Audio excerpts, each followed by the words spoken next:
Hello, this is Truth Be Told Transformation, and I'm Bonnie Burkert, here to share tools for transformation to live your higher truth. So, higher truth, what would that be, and how would it apply to Feng Shui?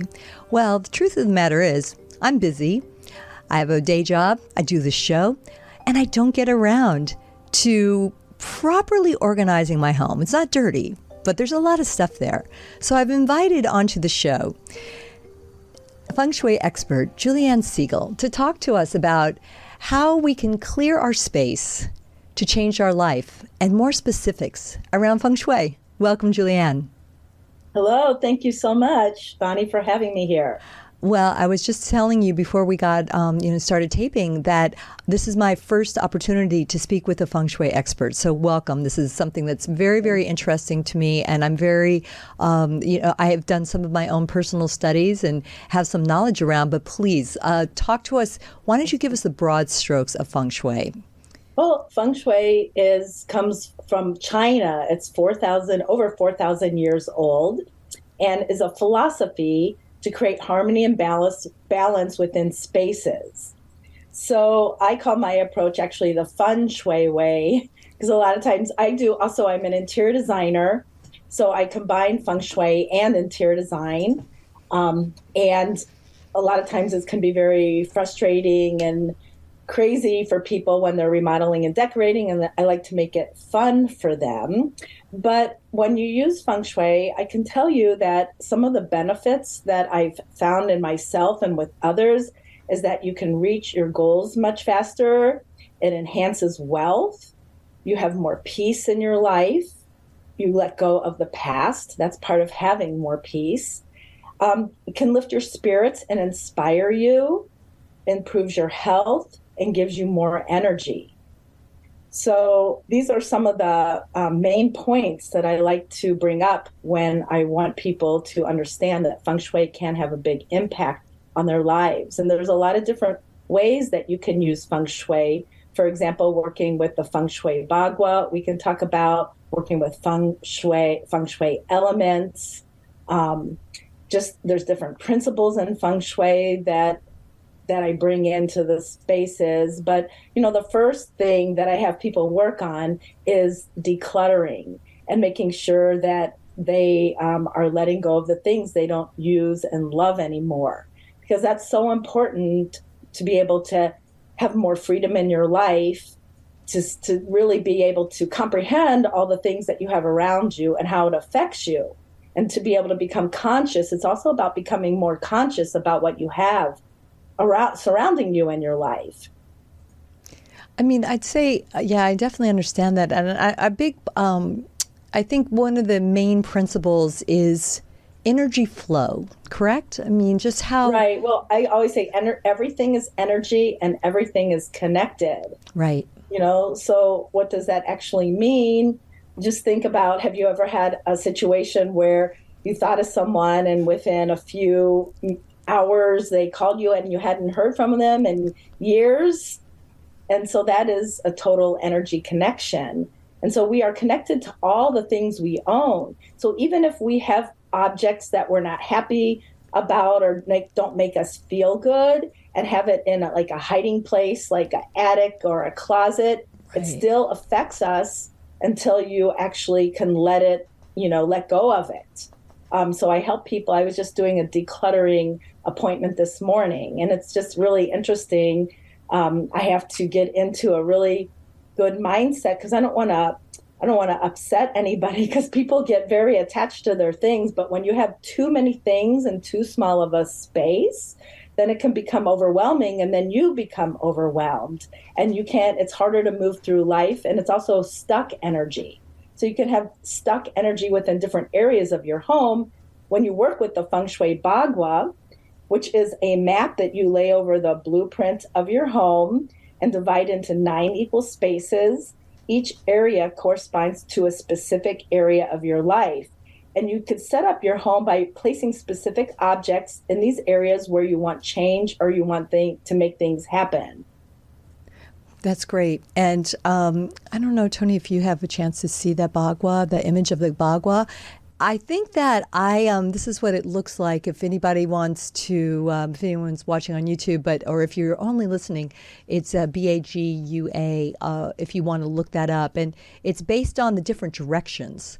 There's different types of Oh, yeah. feng Okay. shui. So let us know, please. Yeah, so there's directional feng shui. And I know some directional feng shui, but it's not what I was trained in. So the other feng shui is called black sect feng shui, which is working with your front door as rather than directions, the front door is the bottom of the bagua. So like your front door can be, a lot of times it's in career, helpful people, or what is called their spiritual growth. Yeah. Which is also knowledge and skills, but it's, laying the grid out that way rather than directional. You can do directions, but if you try to do both of them and learn both of them at the same time, it's going to get so confusing. You can layer, start with black sect feng shui was brought over to the United States, or to the Western world, I should say, to make it more simple for people. So you can start off with that and learn, the direction, the way we set it up with the front door, and then later maybe learn some, directional feng shui or compass feng shui, where you can start layering things within your home to create the energies that you want and the feel that you want. Great advice. Okay, so we could definitely talk about clutter, and it's almost a uncomfortable subject for me. It's like, Julianne, when you come into Los Angeles, we got to talk. Yeah. But I would come. I love California. It's so warm. It's so beautiful right now. But let's talk about you and the work that your day job, if you will, as an interior designer. What do you do when you go to a house? So you're talking about, and do I say correctly, the black sect bagua? Right. Is that black sect? Buddhist feng shui is what it would be. Great. So if you look at that, so you know it. You go into a house and you see that you look at the bagua, the layout of the house, and how it aligns with the bagua.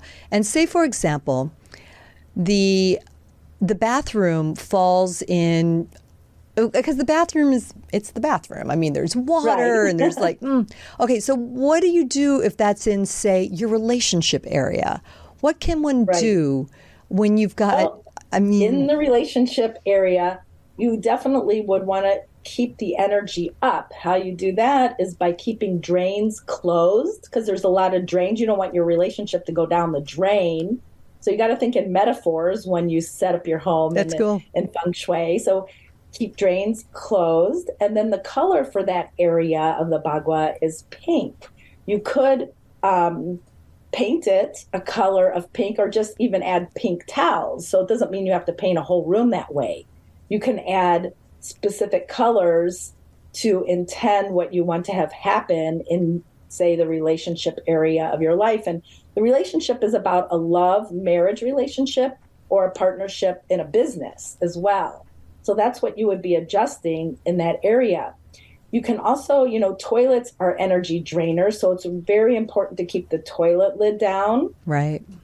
And one thing that we do to keep the energy up, this may sound funny, but you could take a little container with a lid, maybe something pretty, and put some popcorn in there, like unpopped popcorn, and put it at the back of the tank and set it there. That's the intention of energy rising, like popcorn pop. So it's like corn growing. Pop. So it's with the intention. So we're working a lot with intention. What is your intention as you place these? Everything in your home is placed now when you're working with feng shui. Not every single thing is intention, but you have to do the decluttering. You have to, not every single area has to be like I was at a client today, and she had in a lot of areas, a lot of wall spaces covered with every little corner. Well, your eye needs a break sometimes. If you can keep spaces that are clean and not so cluttered, so that you feel better that way, if that makes sense. Oh, absolutely. Yeah. I mean, it just feels like a more positive flow. We were using an example, Tony and I talking before you came on, about the simplicity of making one's bed. Right. Don't you think? I mean, doesn't it just feel, I think that's an Feels example. good. It feels, even if you're not looking at it, you just know that that room in your house is disorderly. It's how you start your day. It's like a ritual to do that, to feel like, okay, I'm starting my day, and you make the bed and it feels good, and then you can move on. To me, it's an intention about getting up and doing something. Now, sometimes on the weekends where I know I want to be lazier, I might not make my bed, and I'm a perfectionist, but I know I need extra rest sometimes. So I'll straighten the bed, but I'll kind of leave it unmade because my intention is to really take a nap. And sometimes you need that to keep your energy up. I love that. That's true. So you're ready to receive you. And there's different ways to do that too. Very, very interesting. So I'd like to mention your book here. It's called Change Your Space, Change Your Life, correct?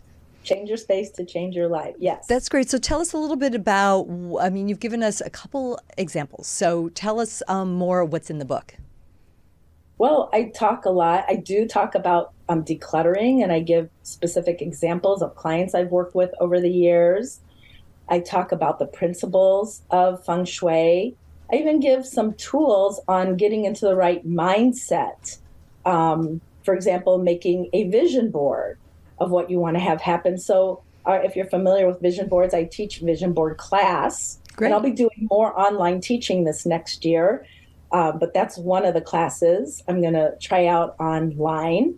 And a vision board is where you take magazines, cut them up, the pictures of things you want to have happen in your life, and put it on a board so you can look at it every day. And it's amazing how things happen from that. I've had a lot of incredible things happen. And so I talk about those things. I talk about a breathing and how important that is, different techniques for breathing to calm your mind. So there's other things. There's a lot of things you can do to help yourselves, but I wanted to highlight some of my favorite ones in the book. So I have that. I talk about, I have a whole chapter on the Bagua, because it is more complicated, because not every house is perfectly rectangular.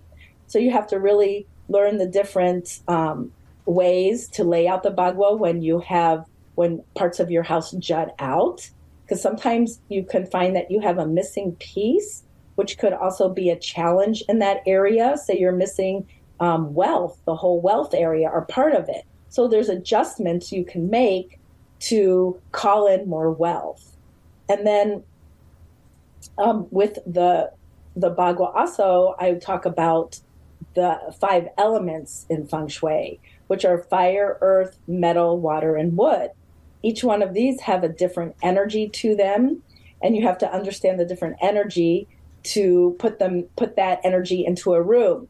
So a room feels more balanced when you have all 5 elements. But sometimes maybe you might need an extra element. Maybe you're going through depression, so you might want to add a little more fire to give yourself a little more passion and excitement. That makes sense. Absolutely. No, I love working with the different elements. That's a really great idea. So did I understand correctly that you suggest that each 5 element should be represented in every room?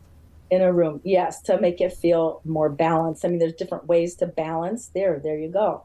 Thank you. So to balance those out, you just place them, metal could be a metal sculpture.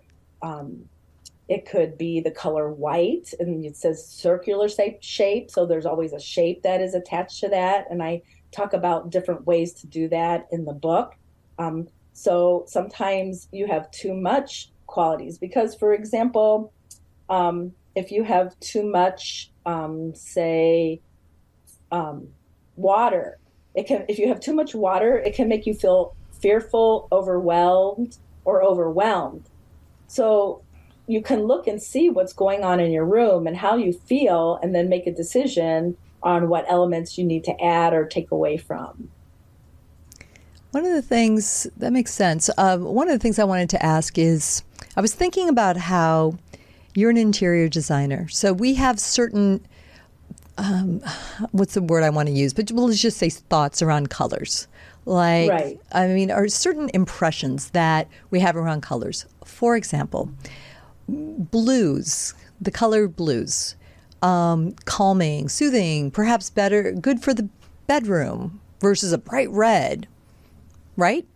Right. Oh yeah, you would not want to put a bright red in your bedroom. Maybe a few little accents, but that could cause you not to sleep because every color has different vibrations, and red has a very energetic vibration. Yeah. Just like putting a TV in your bedroom is not good feng shui because of the energy.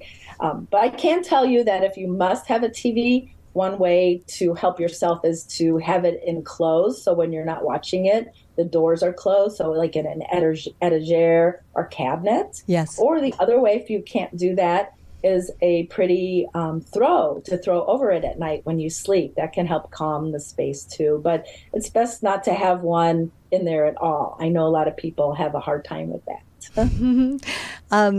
I want to go back to with the colors, but thanks with the TV. And actually, before we roll off of TV, would you recommend that even in, say, the living room or where one views TV? Would you recommend covering that if at all possible?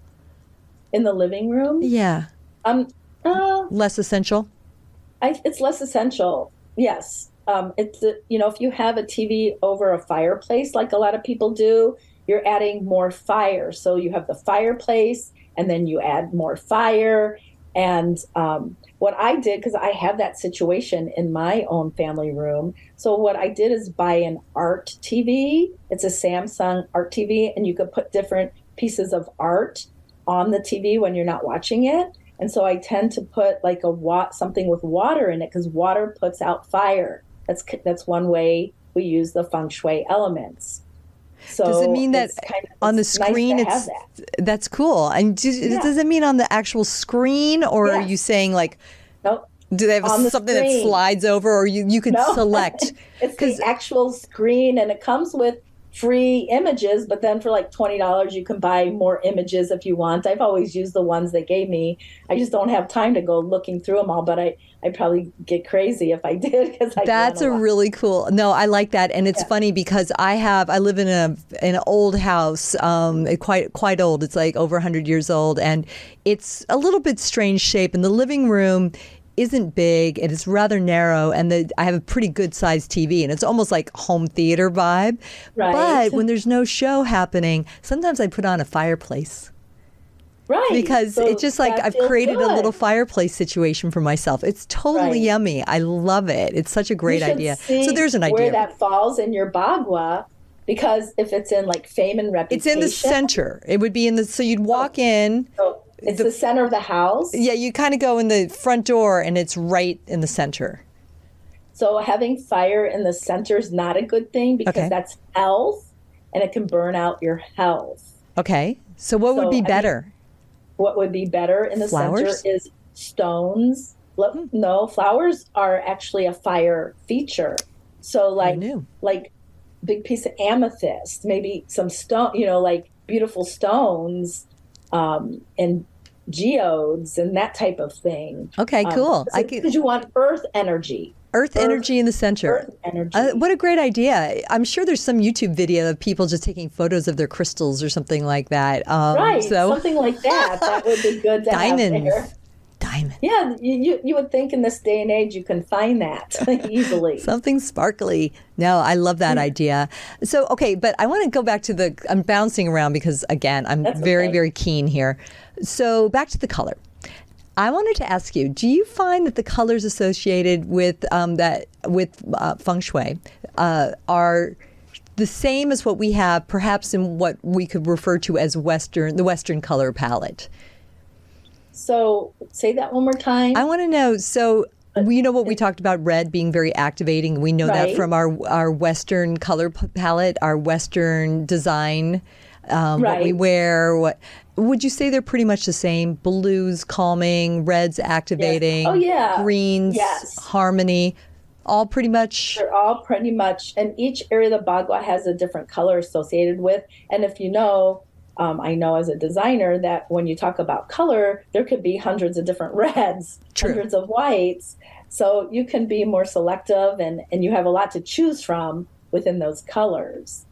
But yeah, I'd say it's the same kind of feeling. And right now, I just went to a program on the colors of 2024 coming up. And like the blues are really, really in. And the top color in Sherwin-Williams is a very soft grayish blue tone. That's the color of the year for 2024. Interesting. And the way they find out these colors, they have people, I don't know if you know this, but there's people that travel the world and this is their full-time job to figure out what the colors are going to be for the following year. And then they come together and convene and work it out. So it's pretty amazing. Oh my gosh. And I'm not one to like follow the trends, but I love looking at the color trends because it does help with where people are at right now. And it is inspiring. It just gives you somewhere to start, inspiring. But then, you know, if something doesn't work there, I don't stick to just those colors. I'll go outside of that. That's really interesting. You know, thanks for sharing that. I definitely want to check it out and see what that color is. And I want to say where that I go in my mind with that.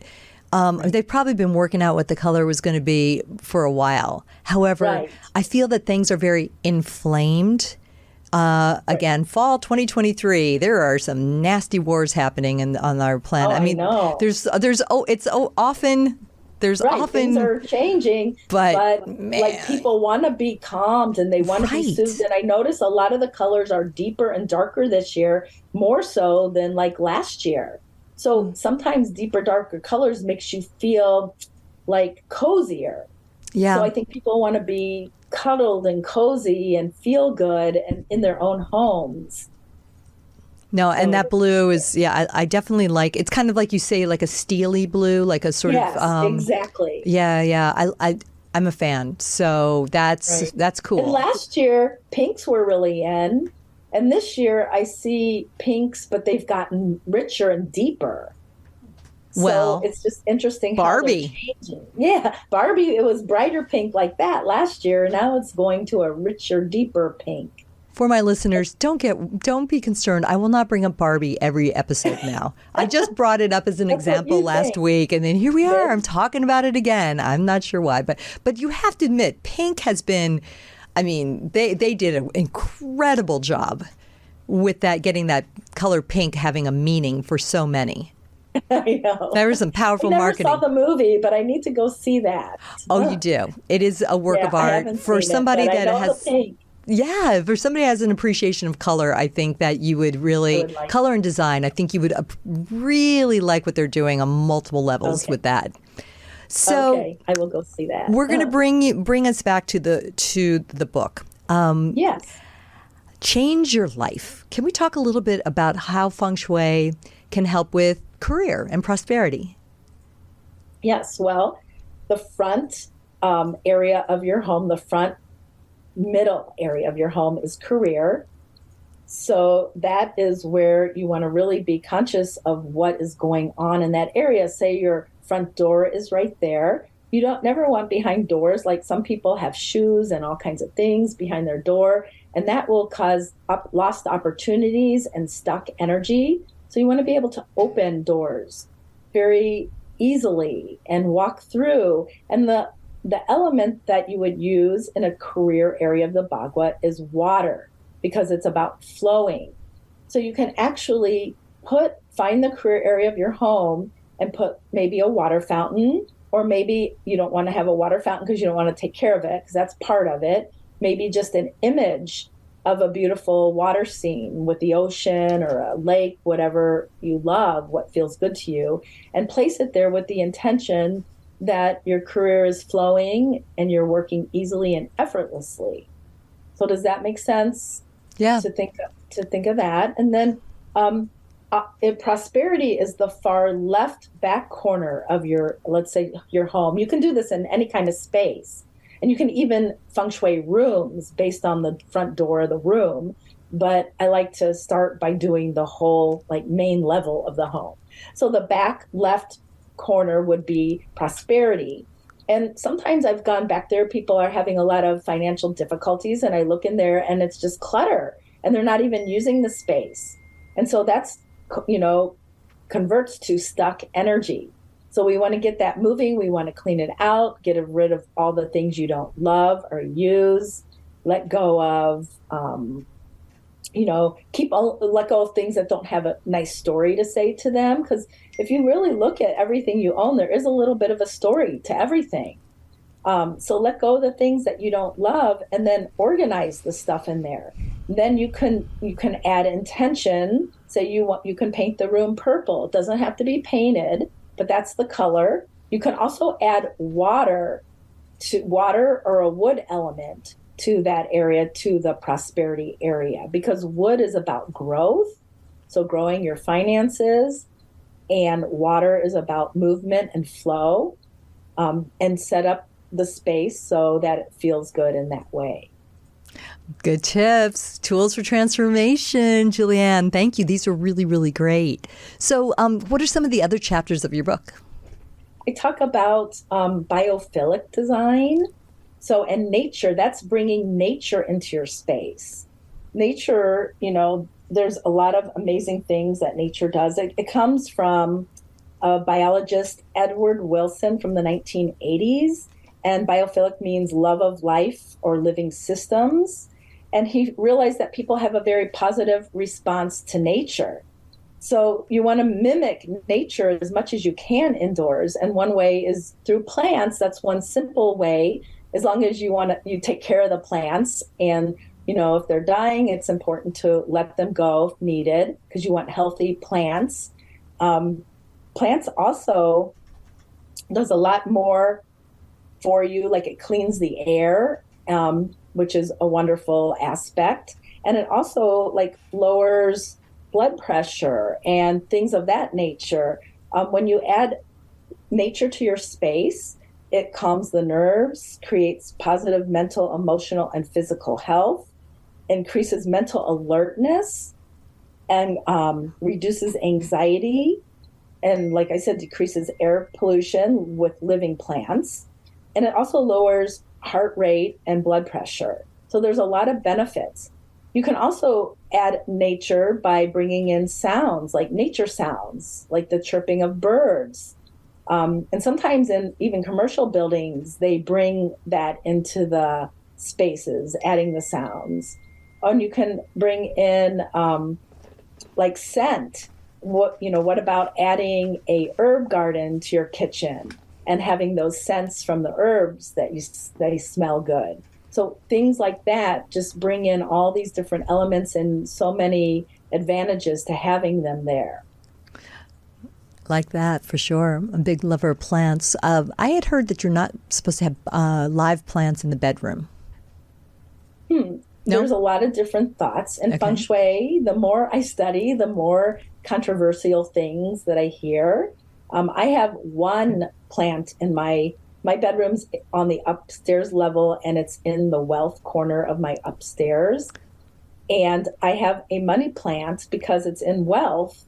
And so I just have one. I don't have tons of them, but it's helped me and I take care of it. And that's the one plant I have in there. Besides, my bedroom is painted the color green, which is a wood color, a wood element for growth, but it's a calming green because that's where I'm sleeping, to keep it calming. So I don't know if plants, I've heard that too before, but it's something that you have to use your own discretion and sense it. Sometimes you have to try things out and see what's happening, what's changing, is it working?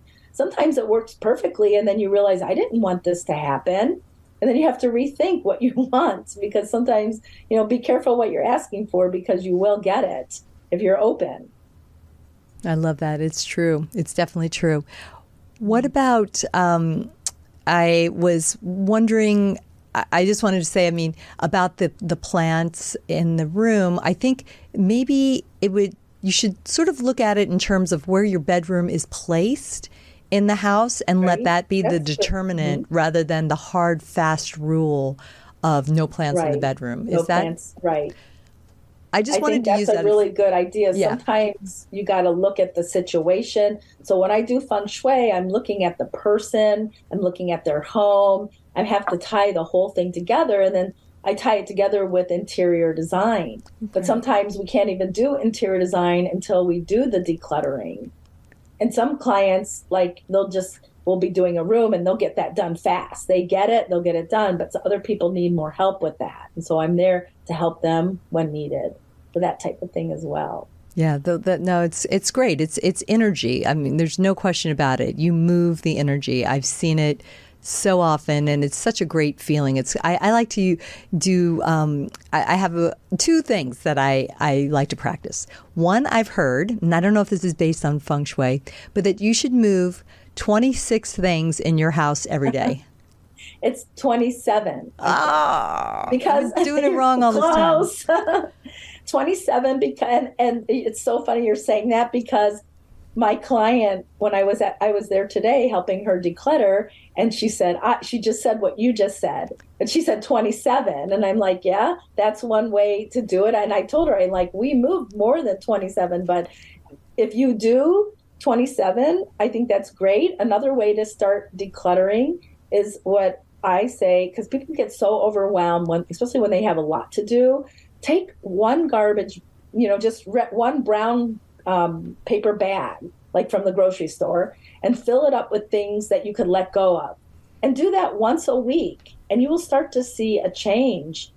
And as you do that, clean the areas, reorganize, have more space between things, group things. But, doing that once a week is a way to get started. And then you'll start to have more energy when you start letting go of more things. And maybe one week you'll get to doing 2 or 3 bags. And it's important. You can put them in the garage for a week and just kind of wait and see how you feel to make sure you want to let it go. But after a week or two, I'd say get it to, donate it, give it away, throw it away, whatever needs to be done with the stuff, but let it go. This is so super motivating. Now, one of the things I've heard with the moving items, it wasn't necessarily throwing them away. Right.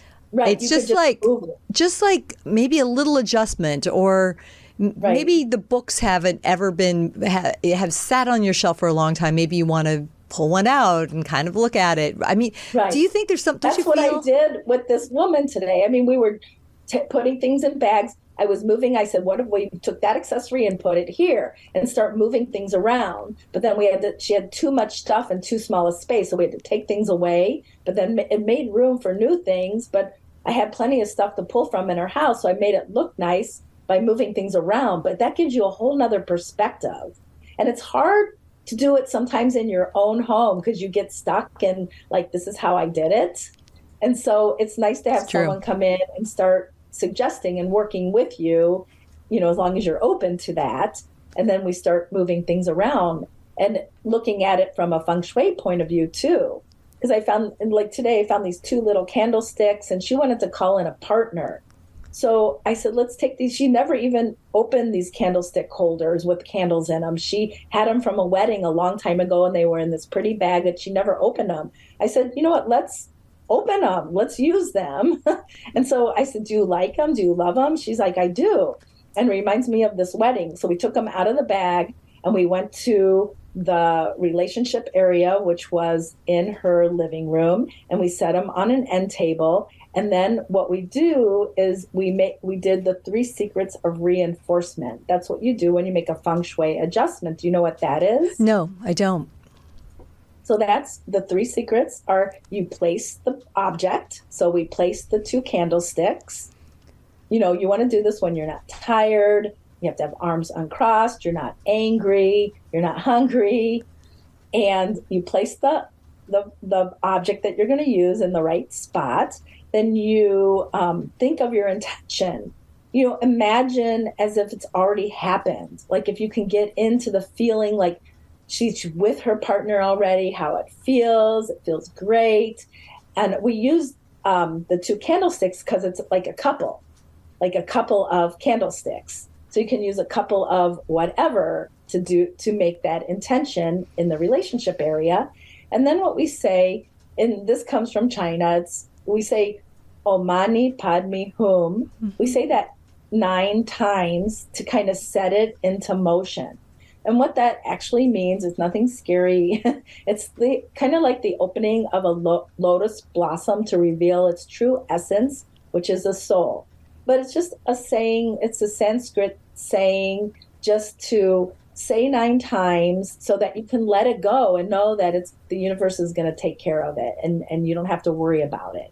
You can't worry about how it's going to happen. You just have to visualize the end result. I love that.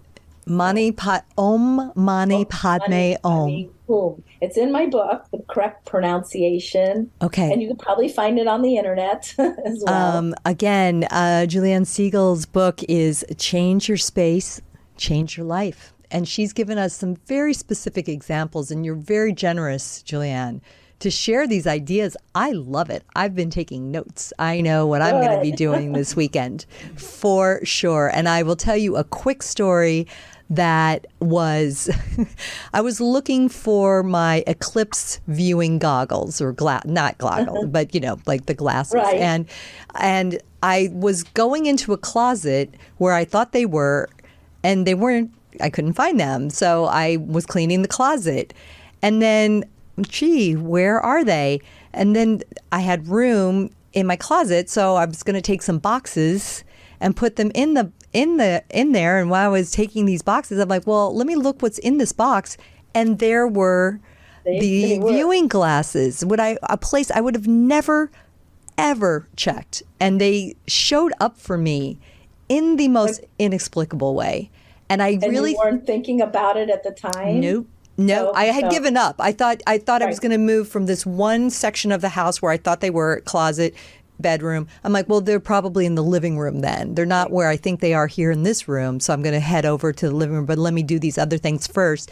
And they just appeared. So that's a big part of manifesting what you said is you have to let go sometimes. You just have to give up. You have to intend what you want to happen, or in this case, what you needed to find. Yeah. But then you just got to let go. Yeah. And it was really great. And the reason I went into that box is because it was on the side of the bed where, let's just say I'm single, and that side of the bed would potentially be a welcoming spot. And it wasn't very welcome because there were boxes and pillows and books, and it was all piled high. I'm like, this is some bad feng shui. I know, listen to Julianne. She's like, Bonnie, no. Well, but you're aware of it. This is what I'm proud of you, because you're aware of it. Well, let me tell you something.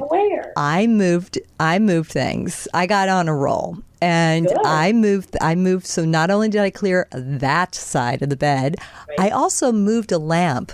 And it's Chinese, as a matter of fact. And it was a figurine of a woman, but I had a pair. And I know you're going to tell me to get both of them into my bedroom. But let's just start with the other one was a man. So I put that on that side of the bed. I flipped the 2 lamps, and I had a date the next morning. Really? See? Out of nowhere. I'm telling you, you were thinking about it. Hashtag out of nowhere. So I am here. You made room. That's what's calling making room. And maybe like a little happy intention too, to make it nice. So I just wanted to say that is truth being told right there for you. Right. Good. No, I think it's great. And I wish you every success with your book. Can we find you on Amazon, your website? Yes, Amazon and Barnes & Noble, Llewellyn, my publisher. Yay, Llewellyn. And then I have my website is metrointeriors.com. You can go to the book page, and all the links are there for my book. And one thing in my book, on my book page, like I couldn't have colored photos in the book page. So if you go to the book page on my website, you can click on different chapters, and you can actually see colored photos of spaces I've redid that I talk about in the book. Fantastic. So it's kind of fun to see the actual photo. Well, I can't wait to have a closer look and learn more and move things more. I will report back in, what all will happen just from me. I want to hear. Doing a proper clean out of my home. And so exciting. Thank you again for sharing so many wonderful details. Welcome. And I also want to encourage people to sign up for my newsletter, because next year I send out a lot of great information on feng shui tips and ideas and before and after photos. and I will be promoting classes for next year. So you can just do that right on my website, metrointeriors.com. Wunderbar. Thank you again, Julianne. Okay. We'll see you very soon. You so come out and much. visit me. Come help me. I love California, so I'll do it. I'll catch you soon.